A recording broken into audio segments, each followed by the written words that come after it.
By most all accounts, the 2017 Florida legislative session was quite intriguing. And if the ink starts flowing through Governor Scott's veto pen, there could be more to come. Tonight, we break down the 2017 Florida legislative session with members of the Northwest Florida Legislative Delegation. We are live and interactive on radio and on television. From the Phyllis and Mike Johnson studio, legislative review, dialogue with the delegation is straight ahead. This original WSRE presentation is made possible by viewers like you. Thank you.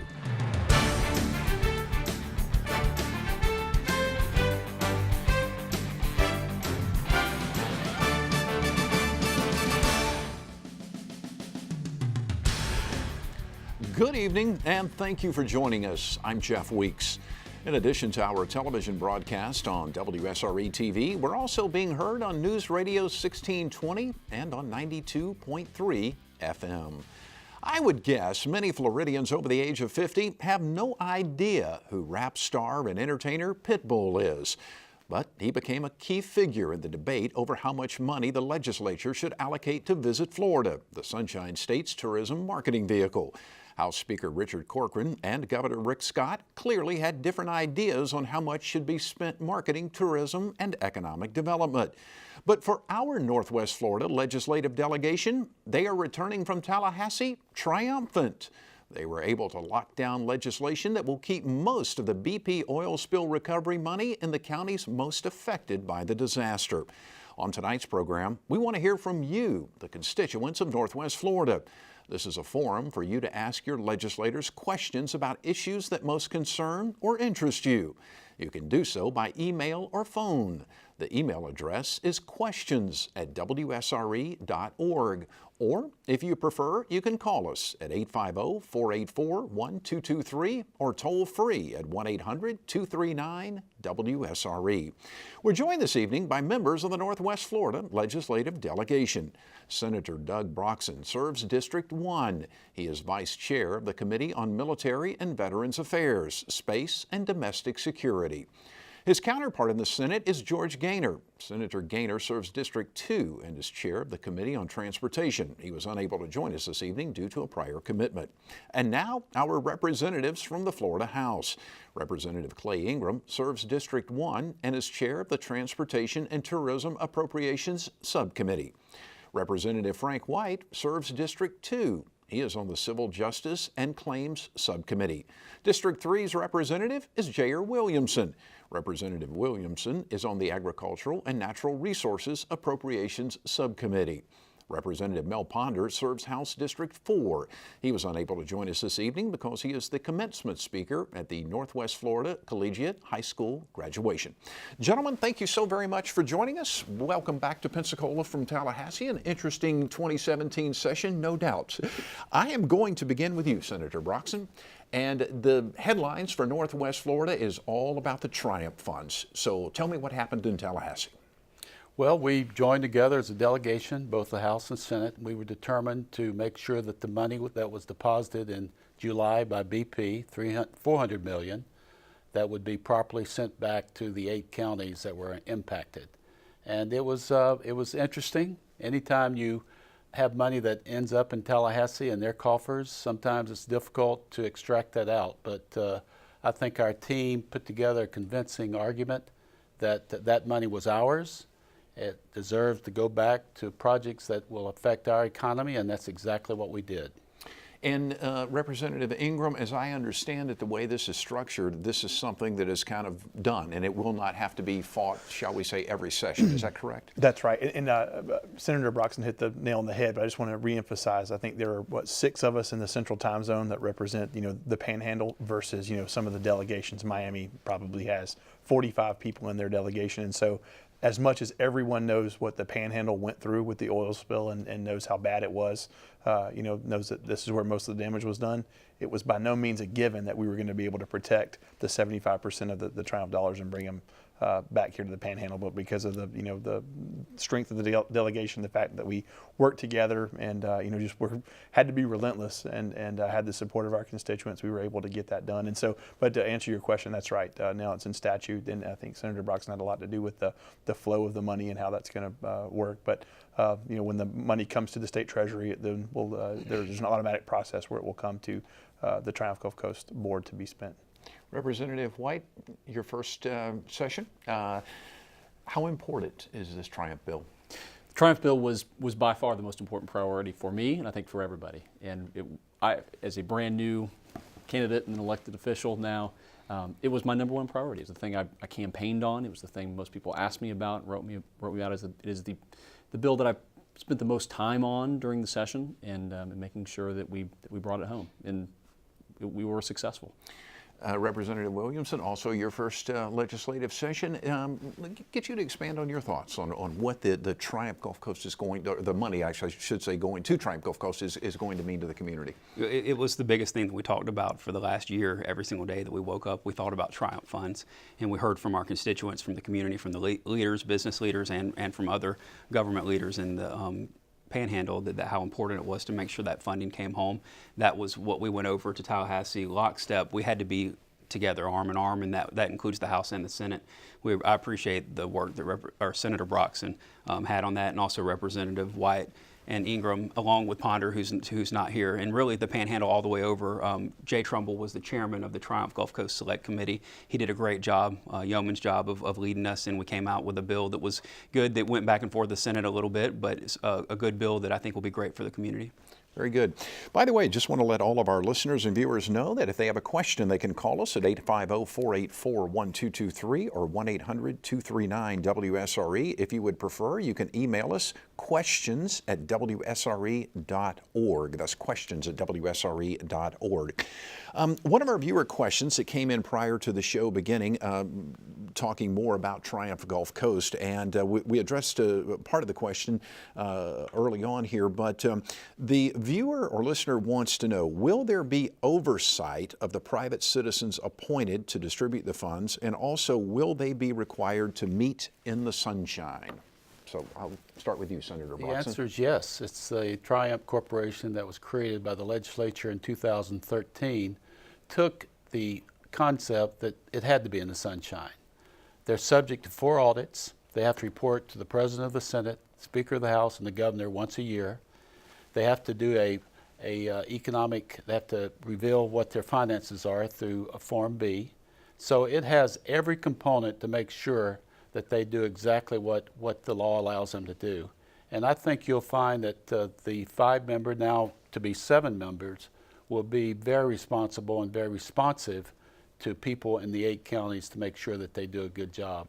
It's their legacy, because if they do it wrong, no one wants to say that I mishandled what's going to be $1.5 billion over the next 15 years. So this will be monthly increments that come in. Go ahead, Representative. To address your point, and Senator Broxson again covered it well, but to the Triumph Board's credit, going back to when they were first conceived, the statute says that they really wouldn't become an organized board until they were funded, and now we're waiting on the governor to sign the bill to officially fund the bill to fund Triumph Gulf Coast. But they've operated in the sunshine even before they were really required to do so. So even going back to when they were in concept or before they were officially created, because of the way the statute read, they've treated themselves as a public or a quasi-public entity that operates in the sunshine. So they should get a little extra praise for going above and beyond even before they really probably had to. Would either of you like to comment on it? Or? I think they adequately covered it. It's it's something that we will all be vigilant in watching and paying attention, as should the citizens. Yeah. Well, speaking of sunshine, there was some discussion in the legislature, and I guess some things talked about perhaps making things a little less in the sunshine, shall we say? And there's, as far as protecting, information about people, and particularly arrest records and things of that nature. Would you guys expand on that? Yeah, there was a bill that specifically would have eased the sunshine restrictions on local government, and it was kind of a no-brainer, just knowing what we've been through in the past here, in the Panhandle of wanting to make sure that we go above and beyond to stay above board and stay in the sunshine. I know Commissioner Williamson, having served on the county commission, emphasized on the floor how important it was to maintain the integrity of the sunshine law and how important it is. And I do think that the intention wasn't to get government out of the sunshine. So I know that the bill sponsor had a good intention just to make it easier to do business and to make government faster and more expedient in the way they operate. But to me, it was a no-brainer that we had to protect the integrity of the sunshine law. Go ahead. And just to back up a little bit what Representative Ingram said, that specific bill would allow 2 commissioners to talk outside of the sunshine. And as a former county commissioner, I personally didn't feel that would be in the best interest to the public. But there were some things that we did. One in particular, I believe, was people of sexual abuse cases. So their addresses were not made public. And some things like that, I believe, that are good steps towards protecting citizens in the community without going as far as hurting the integrity of the Sunshine Law. Okay, very good. I mentioned at the top of the program about Enterprise Florida and Visit Florida and some of the controversy that surrounded that and I guess actually continues to. One of our viewers sent in a question, and he says, while I understand the argument that Enterprise Florida provides a form of corporate welfare, what about the example of Navy Federal? Isn't it a win-win scenario for both the public and the private sector? Yeah, I'll weigh in there. If all of Enterprise Florida's deals were like Navy Federal, or were like some of the companies that the state would attract to the area that there's no competition or there's no business like it, I think there would be a whole lot less pushback from the legislature on the way they operate. But the sort of scenario we often hear, or let me give you an example. And this is a real life example of a business owner that owns a small independent gas station. He pays his taxes every single month like a good business owner or citizen should do. Never gets anything from the state. The question becomes, is it morally right for the state, the government, to take his tax money, go and give it to Wawa, an out-of-state gas station chain, attract them to the state, put them in business across the street from him, and put him out of business? So it becomes a moral question. Is that right to do to a Floridian who's operating the way they ought to operate? And I think that that's the scenario we see often that plays out. And if everything was like the Navy Federal model, it would be a lot different. I love Walmart. I shop at Walmart probably daily. I have kids in diapers, so I'm in there a lot, more than I want to be sometimes. But they get a lot of my paycheck. But is it right for Walmart, who's probably going to locate in suburban Tampa regardless because it's profitable for them? Should the state be giving $900,000, $800,000, $1 million to a Walmart store to locate in suburban Tampa? And I just, to me, we probably shouldn't do that. And when you're putting other store owners out of business, and so that's the way the question's been framed, and why you got a lot of pushback from the legislature on the Enterprise Florida model. Senator Broxson? Well, just let's look at the report card. When Governor Scott came in 2011, he said, I'm going to build jobs in the economy. As a result of that, we've got over 1,200,000 new jobs. We've had record tourism. 120 million people visited Florida last year. The fact is they pay about a quarter of our taxes. And if you have a good record, why make a change? And there are Navy Federal situations around the state. Now, I don't think our colleagues understand the challenge that we have at being a border counties that we are. Alabama is a big player in the economy, so is Georgia. And frankly, they're very glad that we took the position that we did and cut back on Enterprise Florida. They're going to get jobs that we would normally have gotten, and they're not gas stations. They're big jobs. They're things like Navy Federal. They spent $300 million to get Airbus to Mobile. It's been a boom for Mobile County in the area. It will help us. So when you think about what Enterprise Florida does, it's just really a small tithe of what people give in taxes. And every business has to tithe back to advertising and business development. And that's exactly what Governor Scott wanted to do. And I think his report card says, if you look at his numbers across the state when he's told his story, his numbers are better as far as popularity than they were before he was elected governor.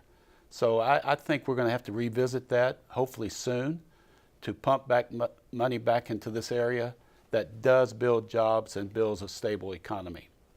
Jeff, I would argue, and not to push back against Senator Broxson, that's a valid point, but just, you know, a big part of the beef that we've had with Enterprise Florida as a state, my committee's had direct legislative oversight over Enterprise Florida and Visit Florida, and so I've seen the problems that have gone on there and seen the resistance to reform that's gone on. You know, let's, you know, on a given year we've allocated, the request has been $85 million a year to the governor's quick action closing fund. The most that's spent, you know, in a general average year might be $9 million out of the quick action closing fund. A high year, like, you know, maybe a record year on spending might be $19 million, but the average is probably 9 or less. And so every year we've been allocating $85 million to this quick action closing fund, and it piles up in this account. And so we've said, how about some simple reforms? How about taking that money that we put into the quick action closing fund and not have it just sitting, you know, in a government account, but let's put it somewhere where it gains some interest. You know, you would do that with your personal finances. You wouldn't put $85 million a year in a non-interest bearing account. It just seems silly. But the governor and the Enterprise Florida pushed back against us. We said, how about some avenues for us to claw back money for companies that promise to come and create jobs and they don't live up to their promises, and we got pushback there. And so eventually, I guess my point is it's been a build-up where we've tried to put in common sense reforms, and we've been pushed back on by Enterprise Florida and the governor's office. And so we really at some point you have to just say stop. You know, we've got to stop the madness. And so it wasn't just something a decision that was made overnight. It was being rebuffed over and over when we've tried to institute just some common sense reforms. So you know, we'll see what plays out in the future, but it wasn't something that we came to overnight, I guess is my point. Anybody else like to comment on that? You think it's probably going to be revisited again in the next session? You know, I just don't have the crystal ball, but you know, the attempt to actually eliminate Enterprise Florida from statute, you know, didn't happen, but the defunding of the quick action closing fund did happen. So again, not having the crystal ball to know what might happen, but the attempt to take them out of statute again probably won't happen. But I see the foreseeable future. It's hard to imagine that the quick action closing fund would be funded. The question of incentives, though, like some of the other ones that are not direct cash incentives to businesses, were funded. The toolkit. There are other avenues for businesses to gain help if they need it, and existing businesses as well, which has always been a beef. You know, we have people that are operating here and doing the yeoman's work of being in business, and they never get help. So some of the programs that actually help existing businesses, you know, to train incumbent workers and things like that, if they have to change jobs or positions, those were funded, and that's I think universally seen as a good thing. Good. Senator Broxson, any other commentary? Well, I can just tell you that we had in the Senate committee, we had testimony from several offices that chart the return on investment. And the return on investment across the board was between 2 and 3 to 1. That's pretty good. I mean, if you can get that at a bank, 3 to 1 on your money, that's a pretty good investment return. So I think it should be a debate. We should work out the issues. There have been issues because you're dealing with people. But to shut down the program and send a strong message to the governor that we don't appreciate you adding billions of dollars to your effort, to our ability to spend in both the House and Senate, was disappointing to him, and I think it was disappointing to a lot of members, and hopefully we will be able to revisit that, hopefully not this year in a special session, but next year let's start over and look at it, see what the numbers have done, see if there is a downturn in what Florida's getting as far as our ability to attract new business, and then I believe everybody will be able to look at the real numbers. Okay. Well, and while we're here, let's go ahead and talk about Visit Florida. I jokingly referred to the rap star / entertainer Pitbull. I had to go ask my 15-year-old daughter last night if Pitbull was a pop star or a rap star, and so so I'm told he was a rap star.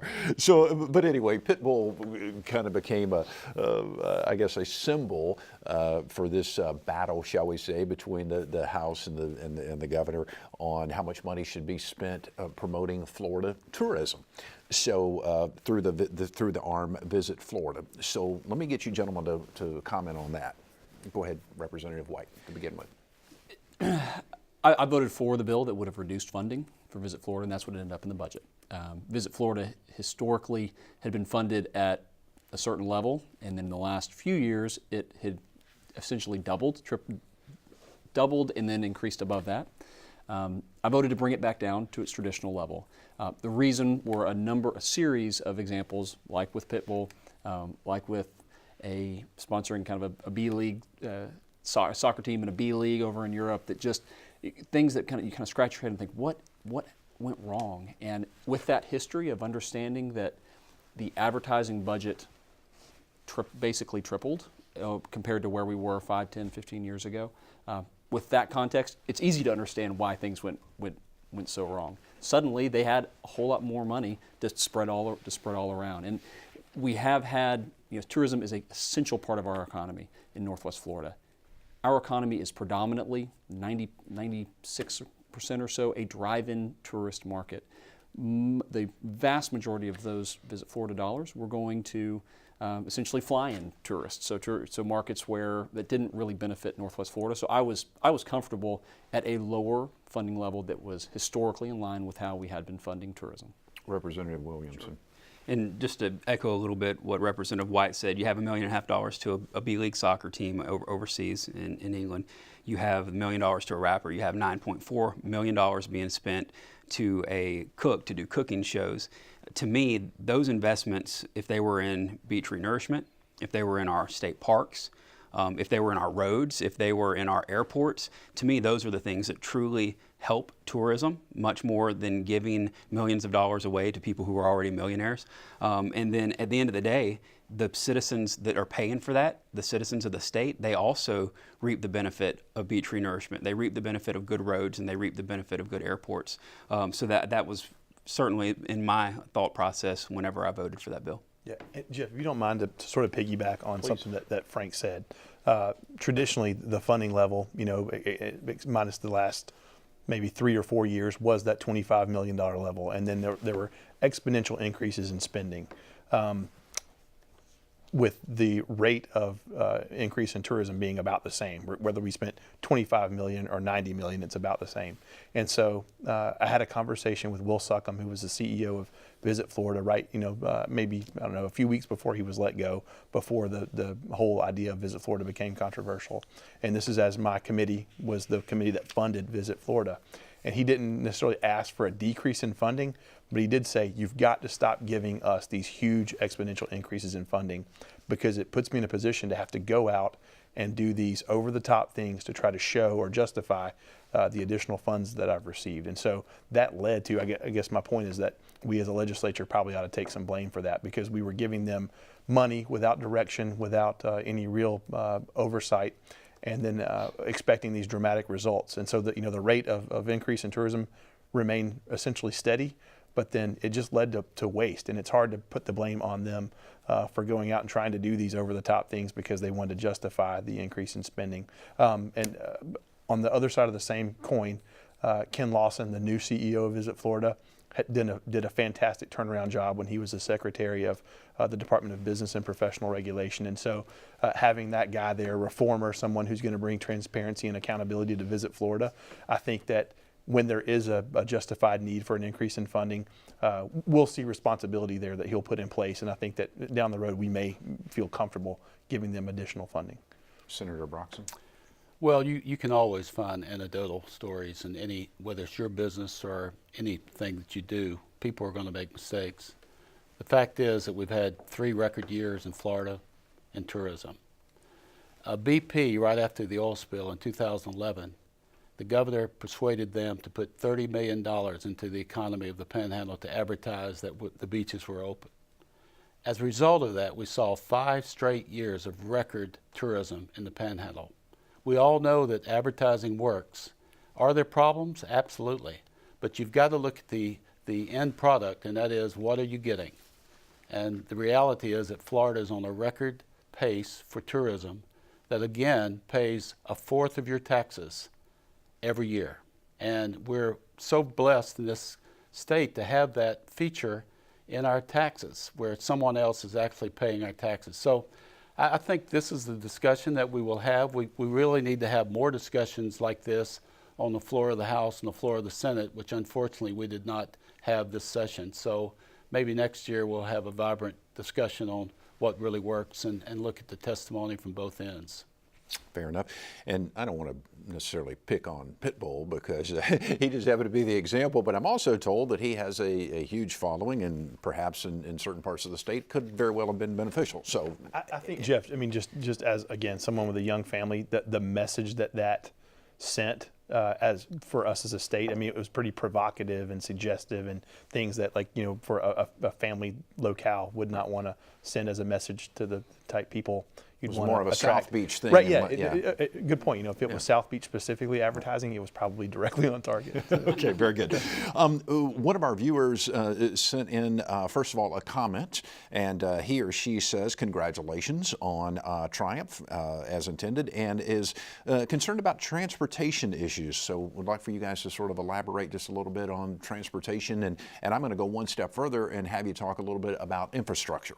So whoever would like to take the lead on that. Yeah.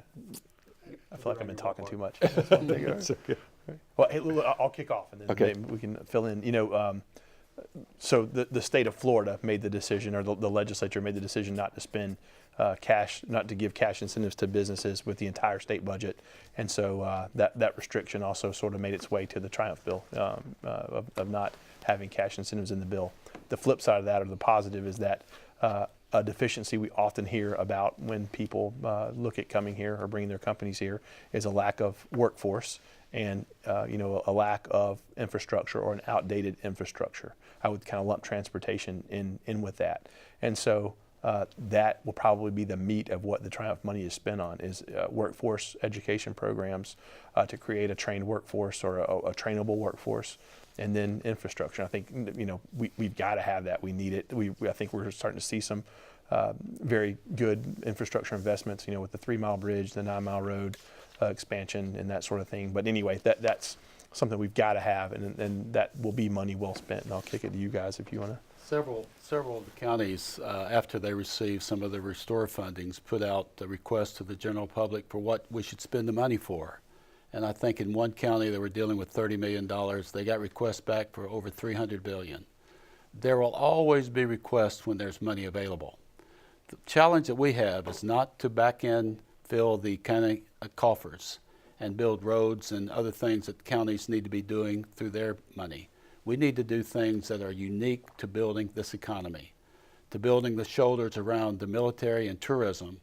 We're just much too vulnerable for that. One hurricane changes our whole economy, and if you have a BRAC or some other event that affects the military, then that's a third of our economy in Escambia and Santa Rosa and 2/3 in Okaloosa.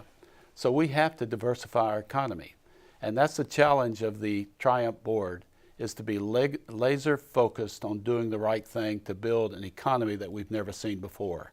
Not to backfill government, but to do something revolutionary and do it for the next 15 years, that we can report to our kids and grandkids that we did it right. And also, it's a witness to the other parts of the state that the Panhandle does do things right. Representative Williamson, sure. Would you like to comment? And I sat on the Transportation and Infrastructure subcommittee with Representative Ingram, and to me, transportation is the glue that keeps everything together. If we're going to invest money in hospitals, if we're going to invest money in economic development, if we're going to invest money in our schools or in our parks or whatever it be, if we don't have proper transportation and infrastructure, what does any of that matter? It's the glue that truly keeps everything together. If we want to spend more money on manufacturing and becoming a manufacturing state, if we don't have ports that are adequate for people to bring goods into and then goods out, then what does that matter? So I think that is in the House is there's a general idea that transportation is very important. We had some measures to add to that transportation trust fund, which has collectively over the last few years gone up and up. It didn't happen this year, but I think that there's a mindset that the importance of transportation and what it can be to our state, and I certainly am one that believes wholeheartedly it's one of the greatest things that government does. It's a key, essential part of government, and look forward to fighting for that in the future. Representative White, in commentary? Agree completely that that infrastructure and transportation is it's an essential government function. It's one of it's something that we have to do, right. And I see it as a key way that we will be doing economic development going forward in Northwest Florida. One thing I think that our delegation did particularly well was coordinate on appropriations projects specifically that were those types of infrastructure programs that promised would attract good jobs of the future, where we talk about the Bluffs project and others that all of us worked on to try to bring them home. They're in the budget. Waiting to see what the governor does with it. But hopefully those will make it here. Yeah, Jeff, and I would say challenge anyone who doesn't think that transportation is important here. We don't need to dump dollars into it. Take a ride from Pensacola to Gulf Breeze, or out to Tiger Point at 5 o'clock on Friday afternoon and see how it works to get there. So anyway, yeah. And it gets even more interesting as you get a little farther to the east down right. Highway 98 there, doesn't it? Especially in the summertime. Let's move on to another hot button issue for this legislative session. One of our viewers sends in a question, and he or she says, 1.5 billion surplus. Why was education cut this year? Who wants to take the first swing at that? I'll take a start, and I'll say that K-12 education wasn't cut, and so I'll reject the premise. I think that what the facts show, this is the largest amount of funding going towards kindergarten through 12th grade education in the state's history. I think what the viewer is probably getting directly at is there's a particular component of that formula. It's the component that the our existing administrators have the most control and discretion over. That portion of the formula did not increase, and so what did increase were other types of funding that helps our kids. The priorities of education policy this year that are expressed in the bills that we've sent to the governor to sign and in our budget were really, number one, expanding, empowering parents to make choices for where the best education can be for their kids. So it was an expansion of school choice. And then second, it was about directing dollars directly into the classroom. So particularly bonuses for teachers, for those that are deemed effective and highly effective. Over 80% of teachers qualify in those categories. And so that was a laser focus. Now, is the existing bureaucracy threatened by that? Yes, and I understand it, and I don't take those concerns lightly. But I believe that they'll respond, and based off these policy guidelines we've set out, if the governor signs the bill and signs the budget, that our kids will do better. Anybody else want to comment on that? Well, I think the governor is looking at that bill real closely. It's one that he's given an indication that he may veto. I don't think he'll veto the whole budget, but there were some components in the bill that was very disturbing. I served on the K through 12 committee. We had 13 meetings, and frankly, a lot that we saw in the education bill that came on the last day of session, we never heard in committee. That concerned a lot of the members. And we heard testimony after testimony from school districts about the cost it's different than it's ever been. They're going to have a 15 to 20% increase in health insurance. Buses are getting old. The average bus is over 10 years old. So we have some infrastructure projects in the 67 school districts that we need to deal with. And the question is, can you basically send them the same budget we sent them last year, which is what we did, and expect them to do more with it? We're going to find out this year if the governor signs that or doesn't sign it and it goes into law. We're going to know by the January when we meet again if we did the right thing or not. I tell folks the good news is the same as the bad news for the legislature. We meet every year. And so we have a chance early on in 2018 to deal with some of the shortfalls that maybe we did not see in 2017. And I tell you, we're committed to doing the right thing. We get the emails, we know what people are saying, we know that there's concern out there about education. I'm sorry we didn't do more with testing. We heard the testimony over and over again that we test too much, that we're teaching to test. I believe you'll see a change in that in the next couple of years. We did have one reduction of tests this year. We need more. And we need to be wiser, spend our money better, make sure that we get the end product. It's not about teachers or about our superintendents or our school boards. It's about our students. And what can we do to prepare our students to be ready for this next generation? And if we do that, then we've done the right thing in education. I think we were primarily focused on kindergarten through 12th grade. How did colleges and universities fare this year? We'll have to ask Mel Ponder when he gets back. And we sort of purposely, not to I guess answer that question in a roundabout manner, but we think we put a lot of thought into trying to diversify the committees that we sit on the House side at least, and I know Senator Broxson was exposed to a lot in the Senate, but that allowed us to have influence in essentially every area of the budget or every policy area by kind of splitting up. And Representative Ponder was our education guy. But to your point, especially with I would say using UWF as a judge, I think we did pretty well with regard to higher education funding. I know there was one particular project we all wanted Pensacola State to get that we lost out on. I think we'll be able to get hopefully soon, but I would say that especially locally UWF and Pensacola State did well comparatively, to the rest of the state. Anybody else like to comment? Do you mind if I talk on K-12 for just a second? Yeah, please do. Just because the way that the question was framed is a narrative that we've heard that we're cutting education. Over $24 billion went to education, the highest in the history of the state of Florida, over $500 million more than previous years. And we also hear about things not being heard, and just about everything that was in that education bill was heard through a committee in the House or Senate at one time.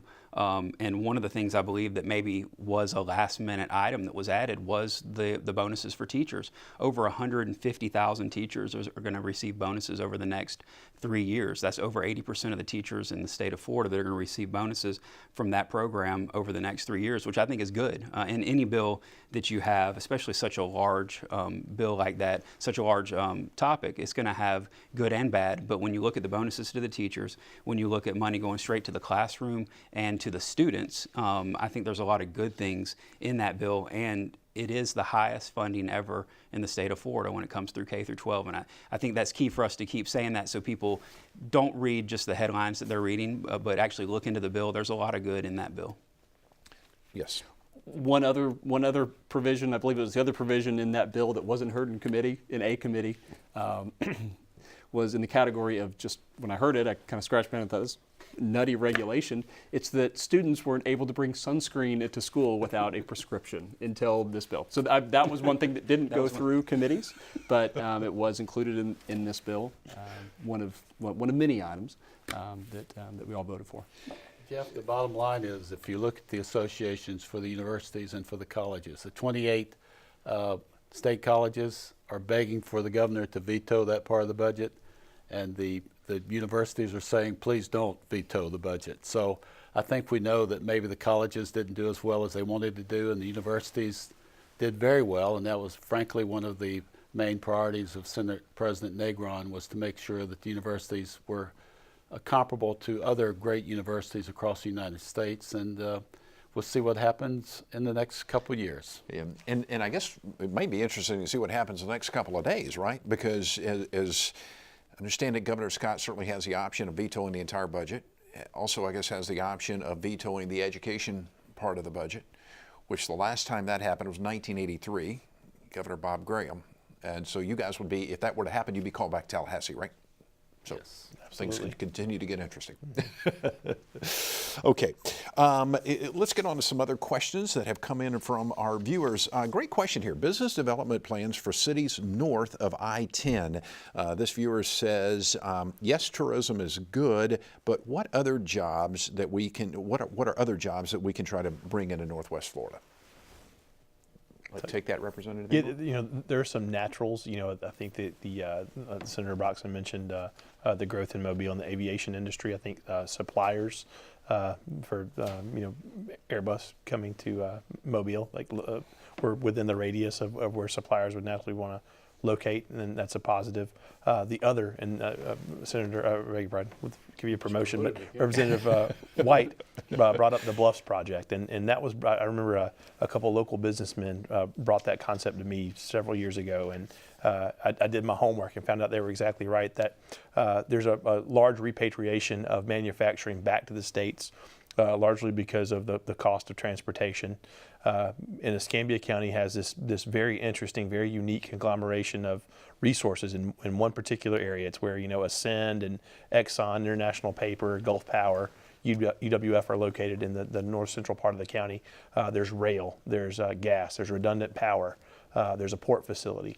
And there's nowhere else like that, at least in the southeast, where there's all that conglomeration of resources in one spot for companies to come and locate. And what's different about that location versus the sort of traditional Commerce Park or that concept is that the difference is that you have those companies there, and it's natural for their suppliers, if they're going to repatriate and come to the States rather than being located in Asia or India, to locate right there next to the companies that they're trying to service. And so there's almost a sort of built-in market for companies that would want to come to that Bluffs concept and locate right there in that Commerce Park. So it's exciting, and that's something that has potential for a huge amount of growth. Senator Broxson. I think there's good news for the north end of the county. Remember, 4 of the 8 impacted counties from the oil spill are from Gulf to the border, Escambia, Santa Rosa, Okaloosa, and Walden. So that money, that $1.5 billion that's going to be in the pipeline over the next 15 years is not just going to be for the coastal areas. It's going to be all the way through the county. So we're going to see projects that will impact Jay and Crestview and Century and all these northern areas that will have a dramatic impact on their economy. And I think we're honor bound to make sure that we do not forget the rural areas, because although they're doing a great job in producing crops that help the nation, we need to make sure that they diversify their economy so that they can keep their kids and grandkids employed here in high-paying, skilled jobs. Good. Anyone else like to comment on that? Please. And I think that goes back also to reinvesting in workforce development and educational programs, which over the 3-county area, you look at over $8 million that we got in Santa Rosa, Escambia, and Okaloosa County. One of the appropriations that I was very excited to carry on the House side, and Senator Broxson did a great job, as well as the Santa Rosa I-10 Industrial Park Phase 2, the final phase to put infrastructure into that park where it can be shovel ready to bring jobs in. And then we talk a lot about investment into industrial parks and some of the other things, but we also need to look at small business, which is the backbone of certainly Northwest Florida and the whole state. And you look at a business rent tax that we reduced, and can we continue to reduce that to create a better environment? Are there any regulations that we can cut and red tape that we can cut for small businesses to grow? And I think the business lease tax is a great step forward with that. If people small businesses generally are renting the property, if they're able to put a little bit of money back into their pocket, they're going to put that into growing their business, and I think that's a good step, and hopefully we can continue that in the future. Yeah, Jeff, such a huge point that Jerry made. As Republicans and conservatives, we often talk about lower taxes, less government, and that commercial lease tax is the only tangible, actual tax someone's pointed to. A CEO of a large company was in my office, and he said it's a Florida-based company or a retail store, and he said, we want to expand in our home state. And all things being equal, look at any other state in the union with a similar tax environment, similar regulatory environment. We can't expand in our home state of Florida because that tax kills us. And I'm so glad it wasn't a huge amount of space we made up, but it's a small cut. But it shows that we will continue to cut that tax and try to make a dent in it and make it possible for businesses in Florida to expand, when all things are equal. We won't be losing out because of that anymore. Okay. Here's another question from a viewer. Great question, and I hear a lot of talk about this, actually. Red snapper season. And the viewer says it's too short for sport fishermen, and that's bad for tourism and local businesses. Will you address this and fix it? Yeah. I hate to, again, I'll jump on every question. But, so in state waters, I think that we have a pretty generous season. It's the federal waters that tend to be the problem, and from what I've seen, and Congressman Sutherland, before he left office, this was something he really tried to make headway on. But the data that is used to calculate the amount of snapper you can take is sometimes taken from Alaska and the northern sea, like where really there probably aren't any snapper. And so, like the problem with the federal government all the time is just to insert some common sense. There again, that's not a catch-all solution. I'm just saying that there are some serious problems there, and I hope that the feds at some point will institute some sort of common sense approach to allowing people to catch snapper for a reasonable amount of time.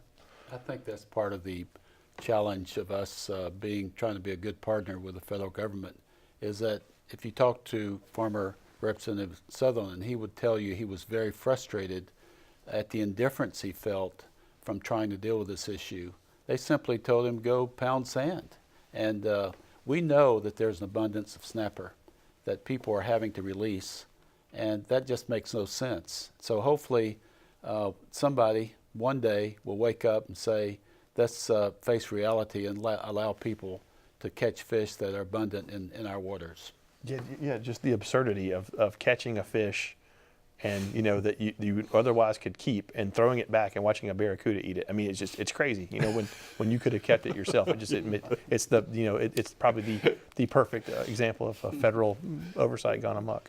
Let me get to another question from a viewer. He or she, or actually he says, I'm glad for Triumph and transportation funding, but arts are important too. Can funding be increased? Arts. Well, again, the arts is very important, and I think we make a concerted effort to take the money from general revenue each year. But remember, Triumph cannot be all things to all people. If you present a proposal to the Triumph board and you can show that the arts will generate more jobs and more activity for the economy, they will be a good application.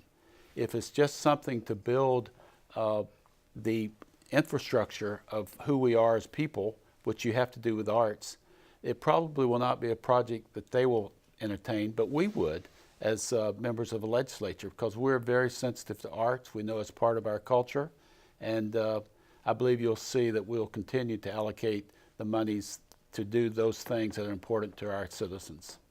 Okay. Another viewer question, why was the legislature unsuccessful in moving forward with implementing the provisions of the medical marijuana amendment that was recently approved by Florida voters? This is where we all agreed to blame the Senate. Okay. Yeah. Somebody may have someone wants to answer that first. I'd be happy to, if not, though. I think voters clearly spoke that on the last election that people of Florida believe that cannabis should be a part of compassionate care, and that medical marijuana is something that voters wanted.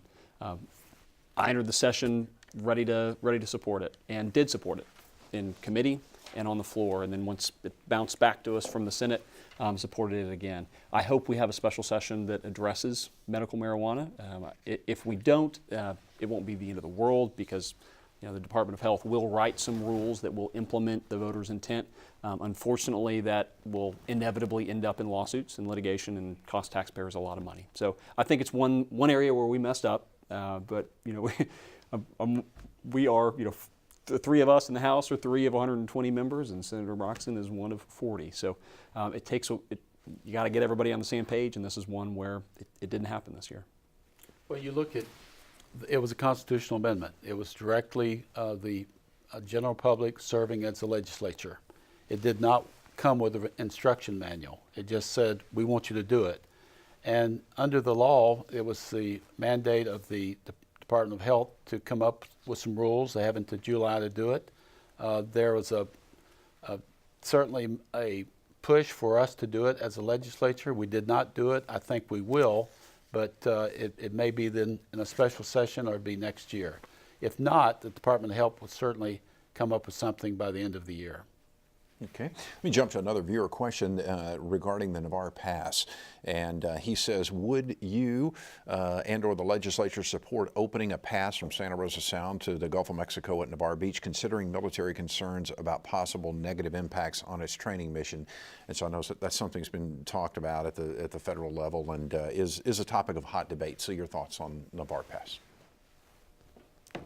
I'll say this. And I don't want to. It's if you have you step on me if I start talking too much on it. But, it sounded like something that I think that was a great thing or a great idea until Eglin came out and said it would absolutely affect their, the mission. And I think that kind of made the trail go cold on it a little bit. I don't know if you're more involved in it. J.R., please, expand. Yeah, and I think that because Navarre is right there in the heart of the district, if there was some agreement that could come to with the military installation and us moving forward, I think that it would be great. It possibly could be great for the community. I think science would figure out a lot of that, as well as the military, and that's going to be a work in progress over the next, and it's not going to happen over the next 1 or 2 years. It's probably going to be a long-term process. But I would certainly be open, but I would have to see some science.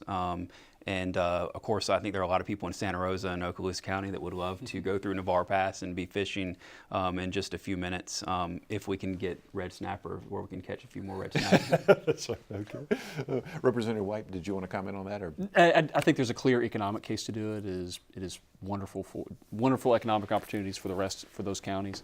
But to Representative Ingram's point, military said it would jeopardize their mission, and I think it's the last thing that those of us want to do. So we got to be sensitive to those concerns, and hopefully there'll be a path forward.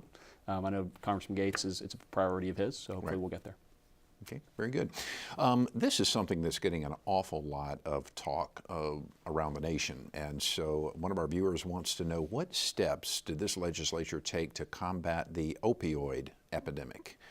That's something that's just been a lot of talk and a lot of concern. So who wants to comment on that? Well, I know one thing that the governor deserves credit for is he declared a state of emergency in Florida because of the opioid epidemic, and that unlocked some federal dollars that will be, I think, over $1 million directly in our area and spread all across the state. Is that going to make a difference? Yeah, maybe some, but it certainly isn't going to solve the problem. Over 10 Floridians die every day of an overdose involved with opioids. I know many viewers out there, and probably some of us, if the statistics hold true, have family members who have struggled with getting off opioids. So to that end, in the House, we did pass a bill that would have put more restrictions on in monitoring of doctors prescribing. I know something that I'm, as a member of some healthcare committees, I'm watching closely what other states are doing. Just read a report out of New York where they have tried everything. They've basically thrown all the different policy areas that we talked about in committees, and it hadn't made a difference. So it is a scourge that we have got to find a way to get our arms around. It's something that is something that is very important to me, and that I think all of us, and we're trying to fix it. Any other commentary on that? Okay. Another viewer question: please explain to what extent you're willing to support Florida's Medicare needs. I'm not sure if he meant Medicare or Medicaid. My guess is he probably meant Medicaid needs. Well, I think what we're all looking for with President Trump is giving the states more flexibility. We're spending a tremendous amount of our money. About a third of our budget is for Medicaid needs. Unfortunately, the way we're spending the money sometimes makes no sense because of federal mandates. So if the president would give Florida, the third largest state, a block grant so that we could divine our own plan, I think we could do a much better job than being dictated by the federal government on what's best for us, as if it's the best that the people in Illinois maybe have different needs than the people in Florida, California, or Texas. So I believe we're looking for him to step up and give us some options on how to handle that. Please. I agree completely with Senator Broxson, and sponsored a resolution in the House that didn't actually have the force of law, but it was a roadmap, a blueprint to start a conversation with the federal government of how Florida thinks, at least the Florida House thinks, a block grant should be structured. These two gentlemen supported it as well, and it passed off the House floor. It was laid out a program that would have stopped the perverse economic relationship that we have with the federal government, where we can spend 38 cents and get $1 worth of benefit. And so we always talk in committee about how do we pull down more federal funds, how do we draw down more federal dollars. Well, that's why we have over $20 trillion in federal debt, is because the federal government has structured these programs in a way that it's easy for us to spend them at the state level. This is one way that we could have let the federal government put some control, put their arms around that growing massive liability, spending from the future, and while also give, to Senator Broxson's point, give us some more control where we can shape Medicaid programs to fit Florida's needs. Anyone else like to comment on that? Another viewer question here. Will state pensions continue to be funded for retirees as well as state subsidies for health insurance? Yeah, I think short answer, yes. I mean, like, we already have to fund a $500 million shortfall every year on the pension. So, I mean, our commitments to do that, we owe that to the workers of the state. Okay, I have 3 minutes left, and I always like to end these things with sort of just a positive, upbeat message, so to speak, and just would like for each one of you to say what you are most proud of or most positive about the 2017 session. Senator Broxson, I'll begin with you. Well, I think we would all say the same thing. To get the money for Triumph and to have a continual flow for the next 15 years for the $1.5 billion that would be deposited by BP was the biggest win for us and probably for our legislative team in the future. The fact that we will leave Tallahassee, whether we go back or we are finished, with a very nice reserve. We did not overspend. So we're one of the few states that continues to collect more money than we do spend. We can spend a lot more, but we don't. So we were conservative in our approach, and it's going to work out for the people of Florida, and we're going to be able to say that we want people to come and visit and stay here in Florida.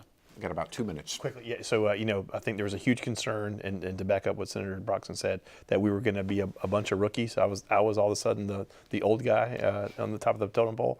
But Senator Broxson hit the floor running in the Senate, and then Jarrett and Frank are two of the most brilliant guys, hardworking guys I've been around in the House, and they made up for lack of experience with hard work and smarts. And so it was a pleasure to serve with all these guys this year. Representative White? Same here. It was plugging in and being part of this team that I think was effective for our constituents. Also, I feel like as a brand new elected official, I'm proud that I've voted based off what I campaigned on. On every bill that came across, I voted consistent with how I campaigned and what I asked voters to do to support me. Representative Williamson. Triumph is an obvious answer. From a personal standpoint, I was very excited to run the Florida DOT bill, the Department of Transportation bill this year. We actually got it across the finish line with the help of these gentlemen, so that was great. But I think the key thing to letting people know just how tight this delegation is on the House and the Senate side and how much we've worked together. We're a bunch of friends working together and trying to do the best we can for the community, and it was just an honor to serve everybody this session and look forward to next session. Well, first of all, thank you all very much. We greatly appreciate you taking the time to come out and spend a couple of hours with us. It's an hour on television, but it's getting ready for the program and getting all set up takes a little extra time. And we appreciate you taking that time away from your careers and your families to do that. So thank you very much, and wish you all the very best of luck. And hopefully we'll see you back here next year and talk about what we can expect for 2018. So again, thank you so very much for joining us.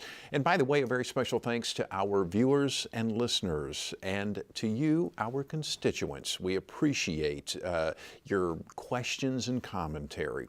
Our guests this evening have been members of the Northwest Florida Delegation, legislative delegation, I should say. Senator Doug Broxson, Representatives Clay Ingram, Frank White, and J.R. Williamson. Representative Mel Ponder and Senator George Gaynor were unable to join us this evening due to some scheduling conflicts. Tonight's broadcast has come to you from the Phyllis and Mike Johnson studio over the airwaves of WSRE Television, PBS for the Gulf Coast, and News Radio 1620 and 92.3 FM. I'm Jeff Weeks. I hope you have a very nice and pleasurable evening. Enjoy the sunshine state of Florida. We'll see you soon. Good night, everyone.